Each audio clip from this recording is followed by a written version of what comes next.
Alcoholics anonymous தினமும் நம் சிந்தனைக்கு. ஏப்ரல் 5. உண்மையான சகோதரத்துவம். நாம் என்றுமே குடும்பத்தில் ஒருவராய் இருக்க வேண்டும் என விரும்பியதில்லை.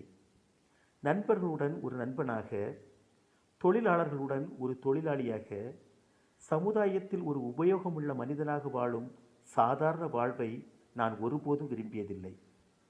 எதிலும் முதல் இடத்தில் இருக்க வேண்டும் என்ற போராட்ட உணர்வுடனேயே வாழ்க்கையை நடத்தி வந்தோம்.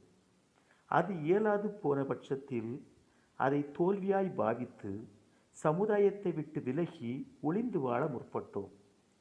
நமது சுயநல நடவடிக்கைகள் நம்மை சுற்றியுள்ளோரிடம் ஒன்று சேராத எண்ணம் என்றுமே ஒரு தடையாய் அமைந்திருந்தன. உண்மையான சகோதரத்துவம் குறித்து மிகச்சிறிய அளவிலேயே நாம் புரிந்து வைத்திருந்தோம். 4வது வழிமுறையில் பொதிந்துள்ள இந்த நற்செய்தியைத்தான் முதலில் நான் தெளிவாக கேட்டேன். என்னையே அச்சு பதித்தார் போன்ற நடவடிக்கைகள் கொண்ட மனிதர்களை இதற்கு முன் நான் கண்டதில்லை.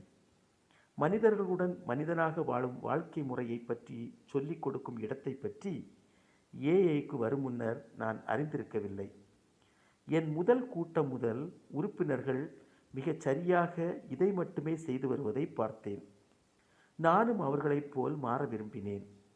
இன்று நான் சந்தோஷமாக, தெளிவுடன் வாழும் ஒரு குடிநோயாளியாக இருப்பதற்கு காரணம் நான் இந்த மிக முக்கியமான பாடத்தை கற்றுக்கொள்வதுதான்.